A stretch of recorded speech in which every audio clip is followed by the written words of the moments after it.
મત અમદાવાદમાં સીએન વિદ્યાલયમાં વિદ્યાર્થીની સાથે છેડતીની ઘટના બની છે। પીટીસી કરનાર વિદ્યાર્થીની સાથે છેડતીનો આરોપ છે। અધ્યાપક રોહિત ઉપાધ્યાય પર ગંભીર આરોપ લગાવવામાં આવ્યા છે। સેમેસ્ટર 1ની વિદ્યાર્થીનીએ ફરિયાદ કરતા એક્શનમાં ડીઓએ શાળા પાસે માંગ્યો છે સમગ્ર મામલે ખુલાસો, કારણ કે જે ગંભીર આક્ષેપ લાગ્યા છે પીટીસી કરનાર વિદ્યાર્થીની સાથે છેડતીનો આરોપ લાગ્યો છે।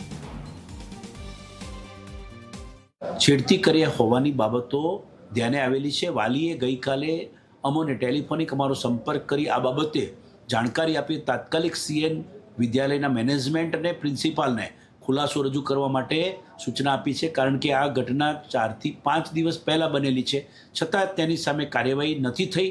તો તે માટે અમે તાત્કાલિક અસરથી આ સદર અધ્યાપક સામે સસ્પેન્શન કે જે કંઈ સત્વરે કરવાની કામગીરી થતી હોય તે કરવા માટે સૂચના આપી છે અને તેઓએ આગળની કાર્યવાહી હાથ ધરી છે।